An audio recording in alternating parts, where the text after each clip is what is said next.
very simple, just keeps repeating. Ya la, ya la la la la la la, ya la la la la la la la la la la. Ay ay ay ay la la la la la la la la la.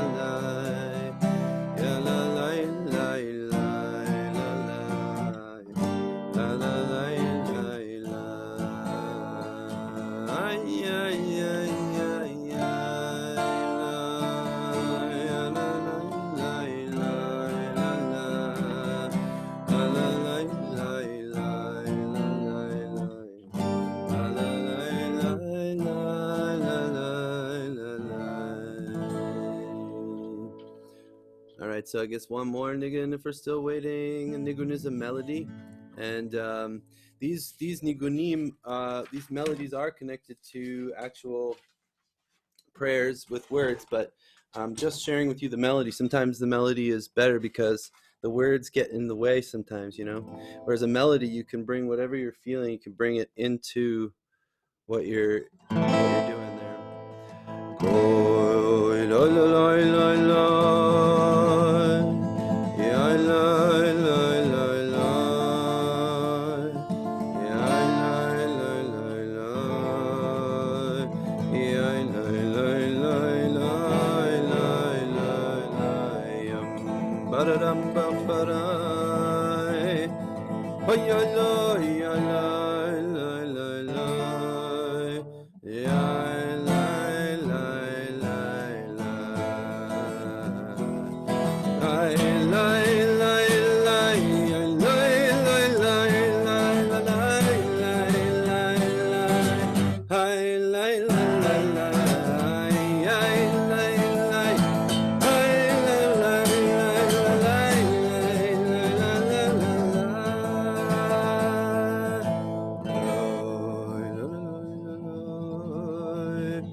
So the original words for this are, I'm not going to say them all in Hebrew, but basically it means, it's a quote from a famous mystical rabbi, that the whole entire world is like walking on a very narrow bridge, and the main thing is not to hold on to your fear. So, ya la la la la la, ya la la la la la la, ya my, you know, my, la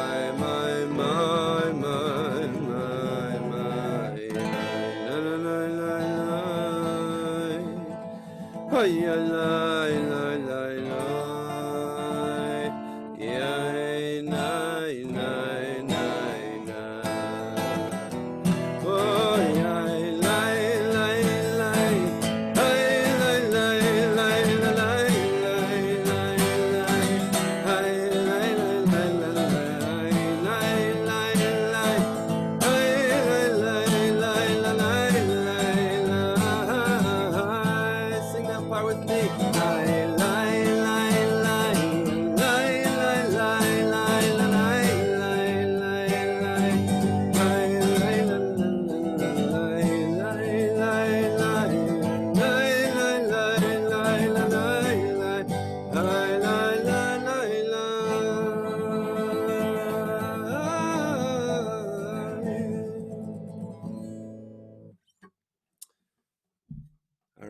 Should we get started? All right, let's do this. All right, so shalom, everybody. And Miriam and I are so glad to have you here in our virtual space together. It's absolutely amazing that we can connect spiritually and on so many levels through these devices. Amazing. I think the shamans of old would have been mystified. So we're doing some really amazing magic here already. So I just want to introduce myself if you weren't at the last one, or even if you were. I'm Aaron Filmus, a rabbi at a synagogue in Rhode Island, and I've been a seeker for my whole life. I've always been, looking for the root of it all, and I was raised not traditionally observant, but definitely a Jewish family, a very Jewish family. And then I went and studied indigenous cultures, Native Americans, and went to Australia and Aborigines and all different in ecology. I was an environmental educator and a researcher, and I did a lot with the nature and ecology. And eventually, I made my way back to my own ancestral traditions, which now I want to help make open and available for the world, because I think it's just too good for just the Jewish people. I think it was these revelations and stories were meant and already have been used by people around the world. So I think that I just want to help make that happen. So that's what we're here to do. Bring Judaism, sort of reconnect ancient Israelite practices to the earth and back to the earth, and also sort of see how these ancient tools can be reawakened and become a tool for healing and transformation of the world, which they were intended for. So I'm glad that it's exciting that you're all a part of this with us on this journey. I'm going to hand it over to Miriam. Hi, everyone. We are so happy to have all of you here. And I know there are people from all over the world who are on today. So I just want to give a shout out to everyone who showed up today. We are so honored that you chose to spend your time with us today, and all of those who are watching, along the replay as well. I am also a spiritual seeker who spent my life, I grew up also in the Jewish faith and culture and community. And that for me was real community and identity. And I felt like I needed to go outside of it in order to find spirituality. And when I connected with shamanism and with earth-based worship, to me, that was like the pinnacle, the thing that made the most sense. And I thought it had to be separate. And, through the more I journeyed, and we'll be talking about the skill of journeying a little bit later, but the more I did that, the more I started to come to that place where I saw that these two things didn't need to be separate. And I'll say, in opening up this body of work that Rabbi Aaron and I have worked on for over a year now, and kind of cultivating and extracting what are the shamanic elements of this tradition that's still alive today. I was inspired by the generosity of spirit that the Peruvian shamans showed and modeled to me, because what I see in going to Peru and studying with Peruvian shamans is that they want this body of knowledge of shamanic practice, which is the practice of tending of souls, human souls, and of earth souls, the souls of earth and nature spirits, um, that in tending those, they are offering up those tools to everyone, so that this isn't just for Peruvians. And as we extract the lessons of the ancient Israelites, this is not just for Jewish people either. This is for anyone who feels called by it. And we thought that it would be particularly resonant, given that the Western world is, at this point, pretty much dominated by, or at least heavily influenced by, all of those monotheistic traditions that came out of the source of the ancient Israelites. So Christianity and Islam, and Judaism. And so these have really influenced our sense of who we are and how we show up. And once we go back to the root, kind of to these ancient earth-based traditions there, we start to understand what was intended all along and what's available to us. So we're just really honored to be sharing this body of work that's inspirational to us both with all of you today. So thank you for being here. Okay, we're going to be talking a little bit the about what's in store for you today. So the theme of today is the pandemic guide to ascension. And the ancient Israelite and Jewish tradition have a lot to say about spiritual ascension, about this pattern of how do we do that, and kind of the fall that comes before the ascent, that this pattern that we're in, both in terms of the life cycle, the cycle of the year, and in terms of the emotional place that we're all in with the pandemic, of feeling kind of boxed in, feeling like we had to dial our worlds down a bit in order to open up more, before we are able to ascend and rise to a higher place. These are the themes we're working with today. And so I'll talk a little bit about the medicine wheel. So in shamanic cultures, you look at them throughout the world, a common theme is the medicine wheel. And it looks like a circle with 4 quadrants. You've got kind of the north, the south, the east, and the west, right? These different directions, and the directions correspond to different times of the year, to elements, to different themes that come up in our lives. And we're looking at the wheel of the year of the ancient Israelites. And it's important to know that it's a lunar calendar, primarily, that the ancient Hebrews were following. They also would take into account the sun, but each month is based on when is the new moon. The holidays are all based on a lunar calendar. That's why they're constantly floating around and in different places every year on the solar calendar. And so when we look at where we are right now on that lunar calendar, we are facing the direction of east. It's springtime.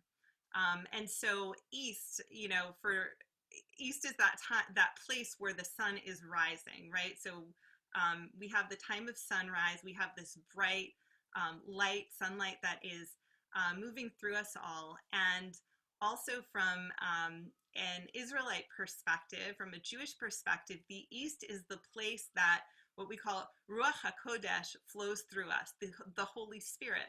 And this is that universal Holy Spirit. And I know that names, words can have connotations.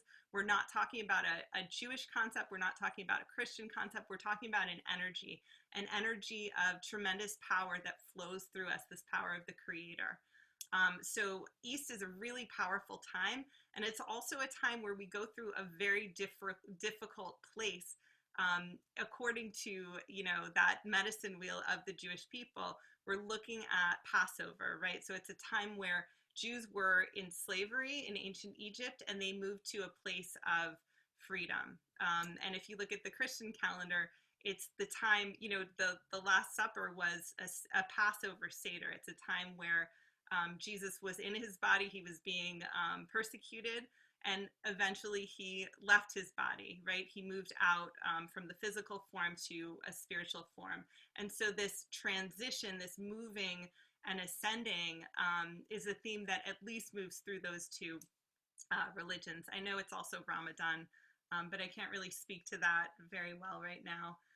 So we're talking about a really powerful time on the medicine wheel and in the cycle of the year. And we're going to be playing with the tools that are available to us through the history, through the power of storytelling, to help us to shift what's going on with ourselves so that we don't get left behind. We don't stay in that tight, narrow space where we feel like slaves, where we feel like we're stuck, and we can move into a place where we can connect with freedom, where we can connect with that tremendous rise that comes with knowing the darkness. Because if we didn't know what it was like to be in a dark, deep place, a place that feels stuck, then we wouldn't appreciate the ascension, the feeling of moving out of it. That wouldn't have any meaning.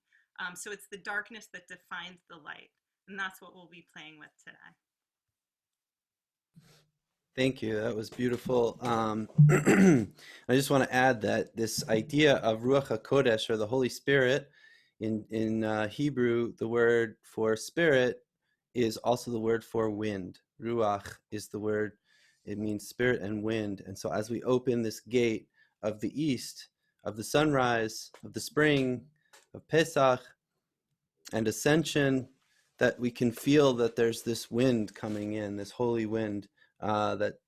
So, as Miriam said, ancient Israelite holidays, they commemorate a specific event that occurred in history that only happened once, but on a mystical level, these events, when they happened, they opened up well springs of spiritual power that are available to us every year at that time. So when we step inside the story, it's as if it's happening to us in real time. And we do this so that it can heal and transform us. The Torah instructs us to count every day from Passover to the holiday of Shavuot, it's a 7-week period, also called the Pentecost, because there's 50 days, right? 7 times 7 is 49, and then the 50th day is Shavuot. So it's leaving Egypt on Passover and arriving at Mount Sinai after the 7-week period. So we're in that period now. The Kabbalah teaches, Jewish mysticism teaches, that each week we're working on healing a different part of our divine attributes that we share with the Creator. We're in the image of the Creator. So this week is the week of Tiferet, which is the week of heart and compassion. And so we're working on that vessel within us. And as we climb up out of the ashes of slavery into our higher selves, we're repairing those broken vessels from all those years of slavery in order to receive the light of Torah at Mount Sinai. We've been weighed down by trauma from 400 years in Egypt, and we're still in a very low place. The Nile River Valley is geographically lower than the Sinai Wilderness and the land of Israel, so literally climbing up, but also spiritually. As we leave that familiar world of Egypt behind us, it's not so easy to be free, because we're walking into this unknown wilderness, and we're scared, but we're not alone. If we look up ahead, you can see that Great Spirit is guiding us with the elements of fire, water, and air.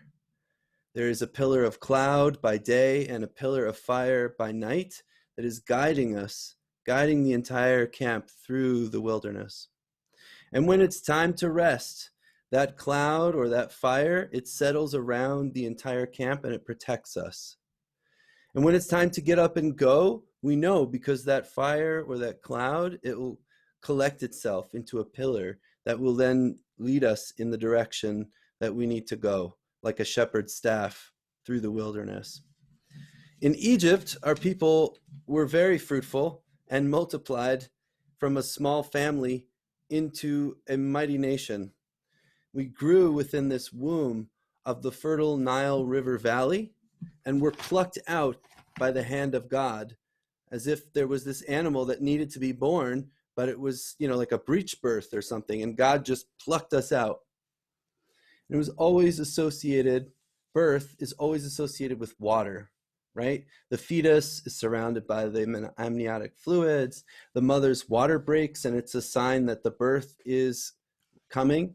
And the children of Israel, similarly, they were terrified when they reached the edge of the waters of the sea. And Pharaoh's army was right behind them, and they had nowhere to go. And they cried out to the Creator and said, "Were there not enough graves in Egypt that you brought us here to die in the wilderness?" One brave soul from the tribe of Judah stepped forward and pressed forward into the water until he was up to his nose. And in a way, he was kind of like the baby pressing its head against the amniotic sac. And this is when the water broke, right? Moses raises his staff, stretches it out across the sea, and the sea splits into 2 walls of water with dry land in the middle. The children of Israel walk down into the middle of the sea, and they escape Pharaoh's army. But despite this great miracle, they're still terrified, right? How are we not dead right now? Will these walls of water cave in? Will Pharaoh's army come and murder us? Is this the end of our journey? Now, we too are walking through an unknown wilderness right now. Will we and our loved ones survive this pandemic? Will we lose our jobs? How long will this lockdown last? Where are we going? And it's very scary when our leaders don't even seem to know what's going on. So we look to that pillar of fire that is guiding us through the darkness. It's the inner light of our souls that guide us through the wilderness. All of humanity is in a birthing moment right now, and that's why it's so scary and hard. We know that something new is being born, but we can't see its face yet. Our sages teach that this is called Yerida L'tzorech Aliyah, that we're descending for the purpose of ascending. We experience distance in order to draw close. We fall in order to rise higher than before. So every ascent must be preceded by some kind of descent. Before ancient Israelite and Jewish mystics had visions of the divine, they would first do something called nifilat apayim, which means falling on the face. And they would lie face down on their forearm like this. And sometimes it would involve crying and convulsions and near-death experiences as they entered a shamanic trance.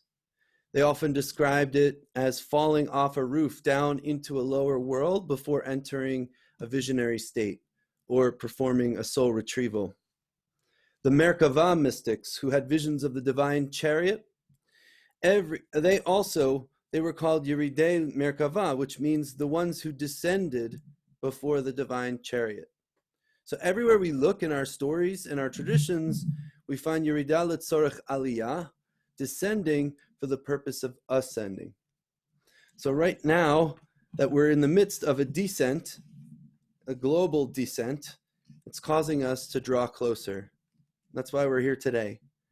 During this pandemic, we are birthing something entirely new, and we know this because history proves it, right? After World War I, there was a surging economy and the roaring 20s. After World War II, there was the baby boom, the rise of the middle class, many new social services, and the state of Israel. So it's inevitable that at the end of this narrow passage, we will birth into something completely new and emerge higher and stronger than before. Some will call this the birth pangs of the Messiah being born. It's painful and scary, but we know it's for the greater good ultimately. There's Rabbi Nachman of Breslov, who actually one of the tunes I shared with you comes from his teaching. He famously taught Kol ha'olam kulo, that the entire world is a very narrow bridge, like one of those rope bridges from cliff to cliff swinging in the wind. And the most important thing is not to hold on to that fear and not to make it worse by constantly looking down. When we feel lost in the wilderness, we look ahead and we look up to the pillar of cloud and fire that is guiding us, even if we don't know where we are going or when we will get there. And when they finally made it safely across the sea and Pharaoh's army was gone, they were finally free from enslavement. And at that moment, they had a revelation. Our sages teach it was a greater revelation than any prophet that came after them, that they actually had a vision of the Shekhinah and the divine presence, and they began to sing and dance. As it's taught in the Midrash, which is an ancient Jewish collection of stories. When the Israelites exited the sea, they wanted to sing. How did they sing? A young child was sitting on his mother's lap, and a baby was nursing at his mother's breast. And when they witnessed the Shekhinah, the feminine divine presence, the young child lifted his neck, and the baby stopped nursing, and they sang out, "You are my creator, and I will glorify you with song." So Moses led the people in song, and they stood there gazing at the Shekhinah. And the people, in addition, had a vision of the Merkava, which is the divine chariot. Miriam, the prophet, led the people as well in chanting and drumming and circle dancing, ecstatic circle dancing. But they were just born, so they still had a lot of learning and maturing to do. That was just the beginning of their journey. 40 years of wandering through the wilderness and so many obstacles. But now at least they had strength, right? They knew how to face these trials because they knew that every descent would come with an even higher ascent. And now they had some tools like chanting and singing and dancing. Jewish practice is an embodied tradition. We're never striving to completely transcend our bodies, but rather to bring heaven down into earth. So one of the main ways that we do this is through song, chant, and movement through dance. I don't know if you've noticed, but as I'm talking, I tend to rock back and forth. And this is something called, in Yiddish, it's called shuckling. But it's very ancient. It goes back to the beginning. And it's just, if you want to try it with me right now, just feel into your body as we rock back and forth. It's also, it's likened to a flickering flame because the soul is leaping out of the body but held by the wick, and it's just dancing around. So we include our whole body when we're chanting and when we're studying, hearing the stories. And we also see here this motion of going down in order to come up. So I want to share with you this nigun, this melody. And if you would try to sing it with me, I wish I could hear your voices and actually have you join me in the song. I could teach it to you. But for now, we'll have to do with our devices that we have as we have them set up. So this one, it's we're going to sing it a little bit later, but I want to just share it with you here. Ya lai lai la lai, ya lai lai la lam, ya lai lai la lai lai lai. Repeats like that. Ya lai lai la lam, ya lai lai la lai, ya lai lai la lai lai lai la. Ya lai lai la lai lai lai, ya lai lai la lai lai la,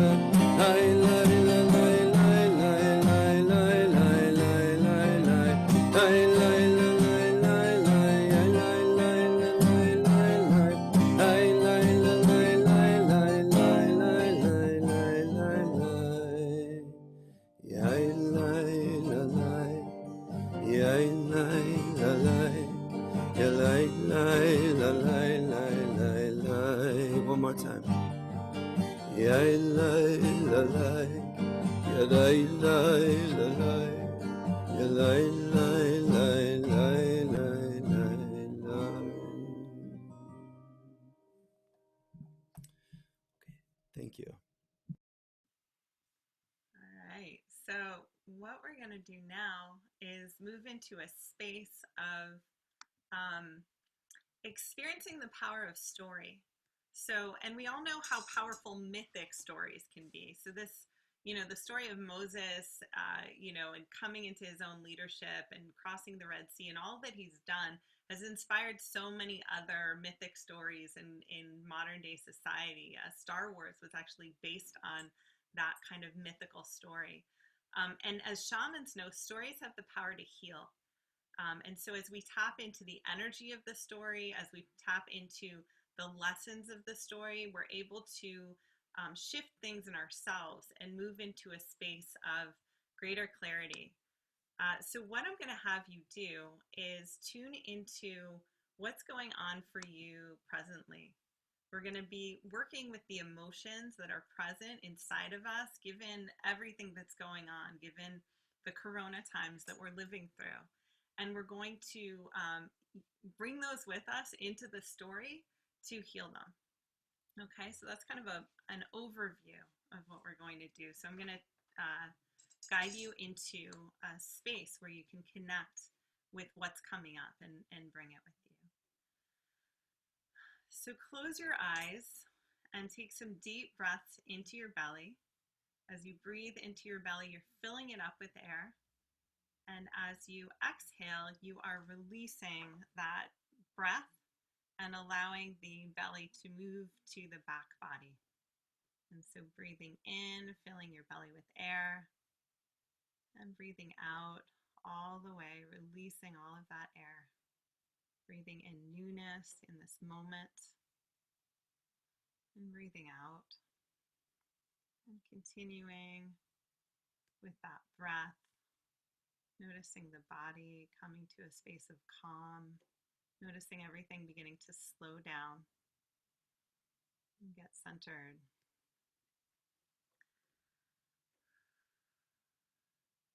Now, you're going to feel into what's present for you emotionally. And we're hunting specifically for any emotions that have been coming up for you amidst this challenging time. What has been confronting you as you've been navigating the newness and the sameness of Corona times? Know that it's safe, that now is the right time to meet those emotions. What you're going to do is what the shamans do, which is tracking these emotions. So we're going to tune into them and find them inside us. And just trust the first thing that comes up as we tune in. So noticing if these emotions or this emotion had a home inside of you, where would it dwell in your body? If the emotion had a sensation to it, what would it feel like? And know that it's safe to feel into it, getting to know it. And if the emotion had a color to it, what color would it be? And then tuning in even deeper, if that color had a shape to it, what shape would it be?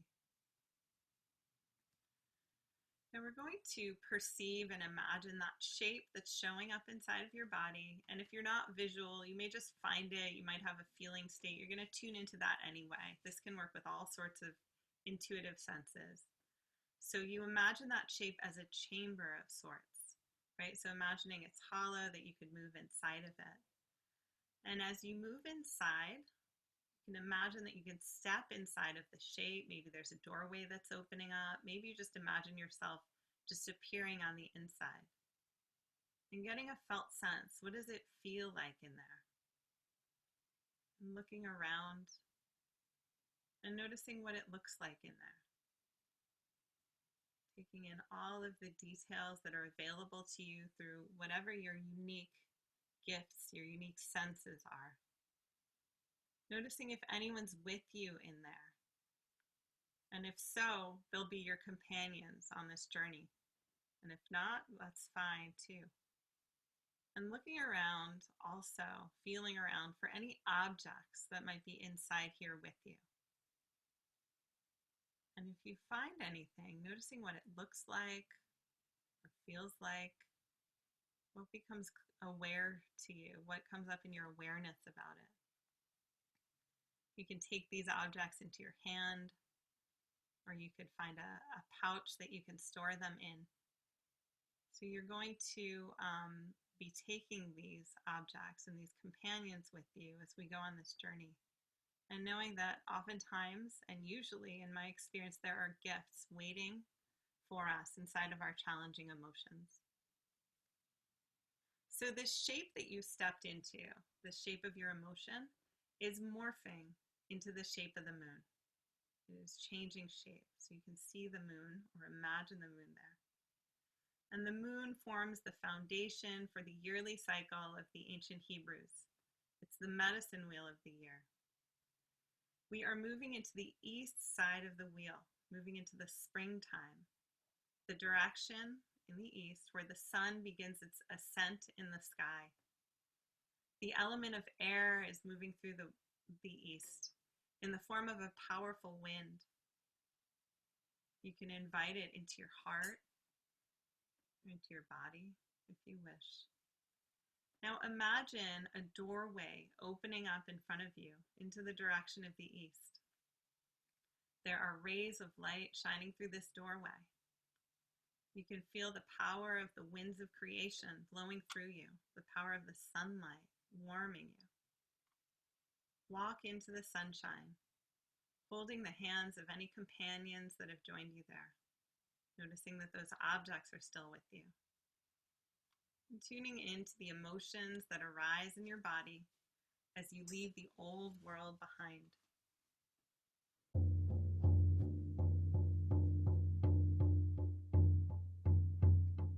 Moving through that doorway.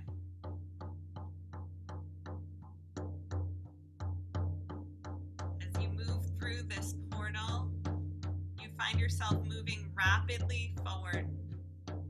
Other people surround you from all sides. There is a sense of urgency, of needing to run from danger towards safety. Become aware of the hoofbeats of horses and the creaking of chariots galloping behind you.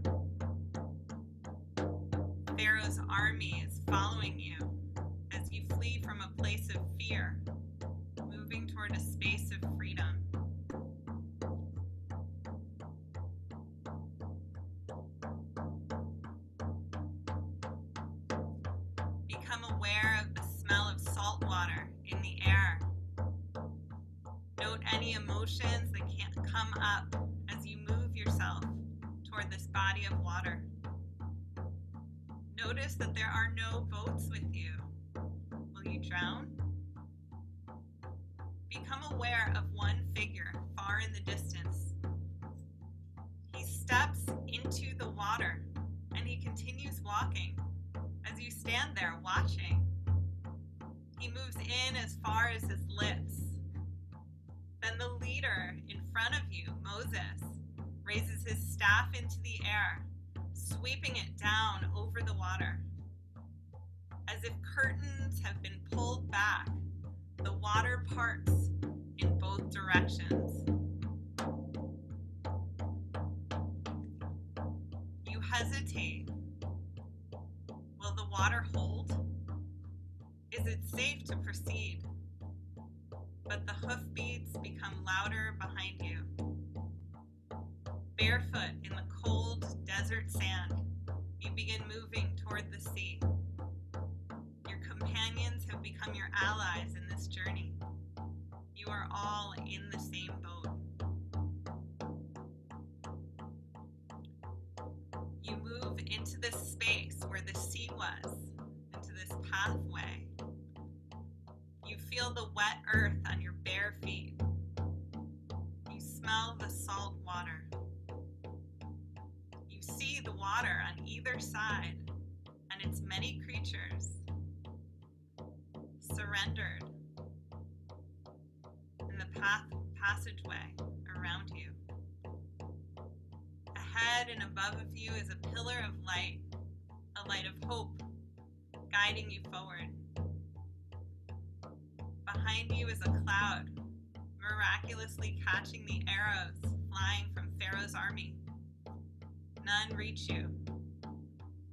You say a prayer of gratitude. You are safe. You notice you are in a flow of people all moving forward, graceful somehow, carried along like water. You look to your left and your right, ahead and behind. You see faces of your family and your loved ones, your ancestors and your descendants. You feel yourself moving in sacred community.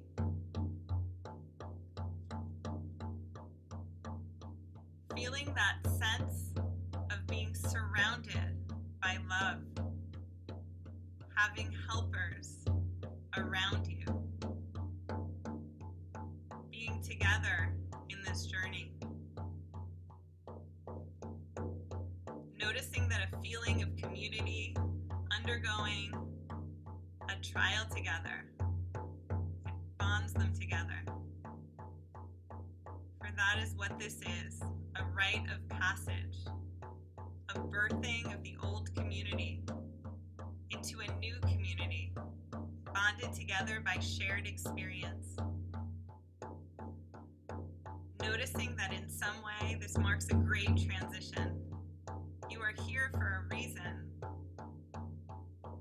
You are descending into the depths of the sea in order to emerge at a higher place.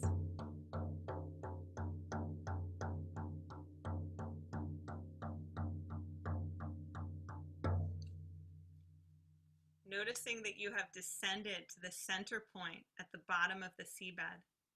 You move through the apex of the descent and the ascent. The incline is now rising. You move with more effort and more hope, feeling safer, feeling held,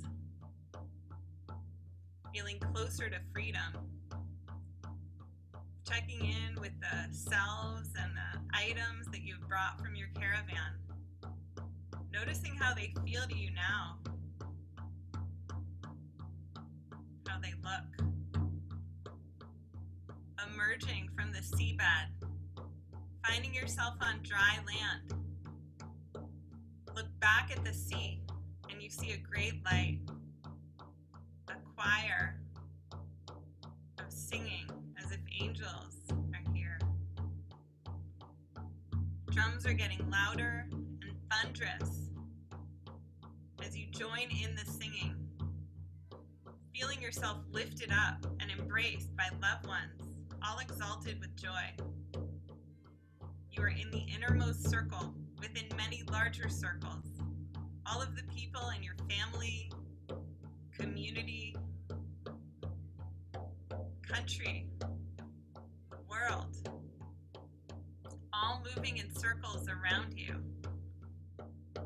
Feel yourself now much bigger and stronger than your individual self. Drink in this medicine, the medicine of community. It fortifies you. It bonds you all together as one people. You hear drums, you hear stamping feet and tambourines.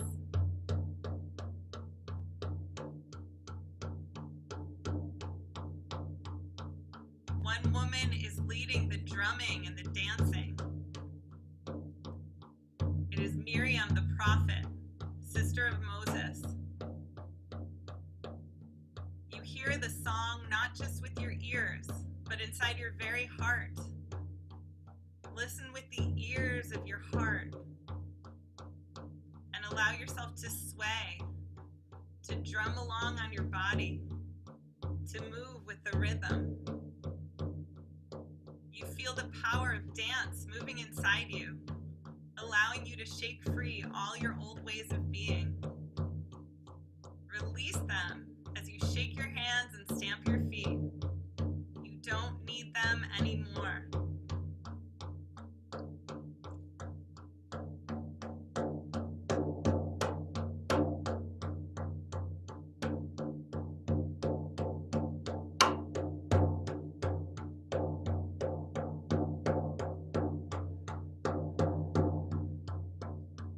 You have emerged from a narrow place, a place of fear and anxiety, into a high place of celebration and joy.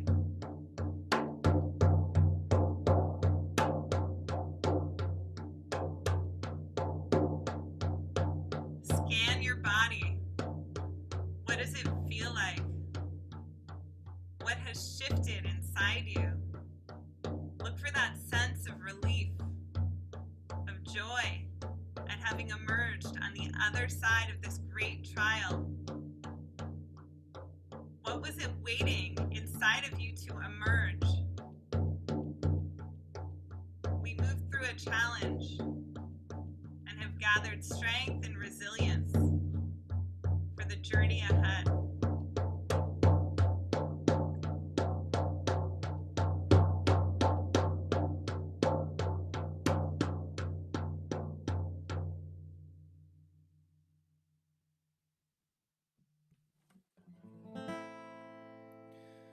Please join me in raising your voices and moving and swaying with your body. Yai da da da da da. Yai da da da da.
That was so beautiful. I would love to invite you to check in, reflect. How was that? How did that go for you in the chat? We would love to hear what that was like. Your objects, your companions, like what shifted, if anything, your emotions that you moved in through as a portal, how that shifted for you. So, I don't know if I should be reading this out because there's a private chat for me, but I'm not. I'll just read it out anonymously if that's okay. That it was a beautiful meditation, and that there was a dream, a similar dream that this person had that where they came out the other side from a challenge to a place of freedom, new beginnings. So honoring that beautiful experience. Tom and Carla say it was very cool. It was like a rebirth, awakening. And this is so shamanic, by the way, this whole sense of like a shamanic death, a rite of passage, a moving into a new space, a new body, a new consciousness, continuously ascending. And it's interesting also, there's this shamanic concept of, you know, the old self dies and we emerge as a new self. And it's very much, you know, descending in order to ascend, that something needs to end in order for something to begin. So we have these common threads that are moving through. So Lillian says, lovely, saw emotion of self-criticism, and it was dark purple like a bruise. The companion was my childhood self, loved being between the walls of water. Yeah, that's fantastic. Thank you for sharing that. Alexandra says, thank you, that was incredible. When I jumped into my emotion, the fear went away. So powerful, that tool of just finding it and really moving in there. It's, you know, it's rarely what we think it is. It's usually just very easy to shift. Well, sometimes it's very easy to shift. Angela says, perfect for the times. And for me personally, it was really amazing because I'm about to give birth to a baby any day now. The imagery was so resonant. Absolutely, this birth canal piece, and we wish you the very best with your baby, Angela. And so what we're going to do is just talk about what's coming up to give you a sense of how to, you know, how you can engage with this stuff if you're enjoying yourself. We are offering this coming Thursday a class on shamanic journeying, an intro to shamanic journeying. And so if you haven't learned this skill, this is a great opportunity to learn it. We are, Rabbi Aaron and I are all about tools, about making things accessible that can help you to, you know, ascend in your own personal spiritual practice and connect more deeply to the earth, more deeply to others, and to healing. So this tool is kind of like this infinite toolkit. It's this ability to tap into guides and helpers, those who can expand our power, and it's universal across shamanism of like working with beings, spirit helpers, whether they're power animals or guides. And we'll talk more about that. So that's this Thursday. And for those of you who are thinking of or who have already enrolled in this 7-part series that Aaron and I are leading, it's called Resourcing Yourself with Jewish Shamanism. That will be, shamanic journeying will be part of the content, and we want to hit the ground running. So if you do not yet have the skills of shamanic journeying, please come and join us on Thursday so that you can learn that tool so that you can jump in with us. And through this 7-week process, we'll be tapping into the Mishkan, which is this kind of temple in the wilderness, this outside holy place that the ancient Israelites would worship, that, you know, was on the earth, that was connected to the sky. It was before we moved spirituality indoors and started, you know, getting more stringent about how things were done. And so we're going to be connecting to that source of power, creating a virtual Mishkan for everyone in the program, and working together to develop those power objects and tools that can really advance our spiritual process. And again, we'll be doing it through the lens of the tools, the technologies that were available to the ancient Israelites that are still powerful and used for mystical communion, mystical spiritual ascension to this day. So we'll be doing all that through a shamanic lens. And if anyone has questions, they can always reach out to me. And Tom and Carla said we'll be there. And Misha Katz said, "Hi, mommy." That's my husband, and those are my kids with him. So that is what's going on there. But yeah, so I think Aaron is going to be ushering us out with another Niggun. And so, and that word is Nigun. It's the Yiddish version of Nigun. It means a melody. And so you can stay with us for as long as it feels present. As long as it feels juicy to you. And again, we are so honored that everyone joined us here today. Thank you so much. I hope you received something out of it like I did. All right, shalom, everybody. Well, thank you again. This was beautiful. I feel a little bit stronger, a little bit lighter, a little bit clearer, and I think it helped that we all did this together, not just kind of doing this on my own, our collective energy together. So I'm just gonna end with another melody that I'll just go ahead and sing it. Ya la la la la la la, ya la la la la la, ya la la la la la, ya la la la la la, I la la ya la la la la la,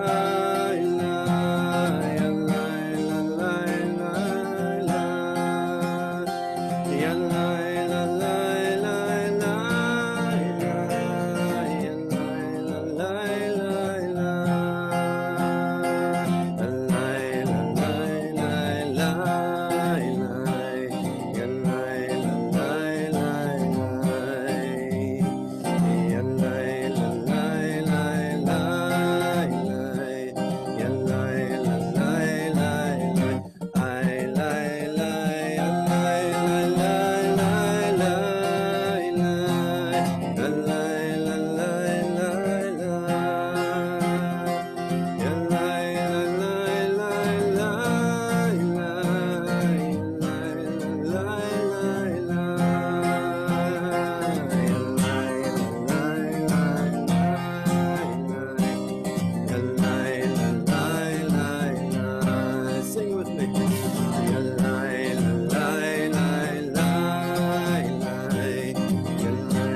We have time for one more melody? No? Okay. All right, as people are leaving, I'll just close with this one that we started with. And these are the words. It actually also has words to it. It goes like this. Return again, return again, return to the land of your soul. Return again,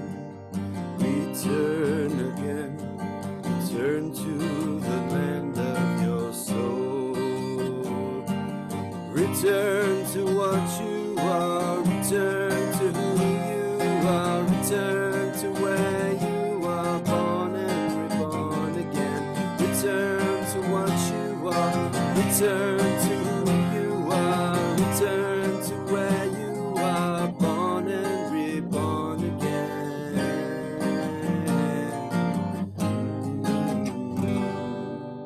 Yadai, dai, da, dai. Please sing with me. Yadai, da, dai.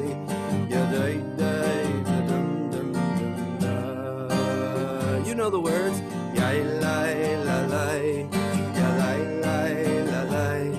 Yalai, lai, la, lai, lai, lai, lai. Hoi, ya, la, la, la, lai, lai, lai. Hai, lai, la, lai, lai, lai. Yalai, lai, la, lai, lai, lai, lai, lai, lai, lai, lai. Yalai, lai, la, lai, lai, lai. Hai, lai, la, lai, lai, lai. Yalai, lai, la, lai, lai, lai, lai, lai, lai, lai, lai, lai. Yadai, dai, da, dum.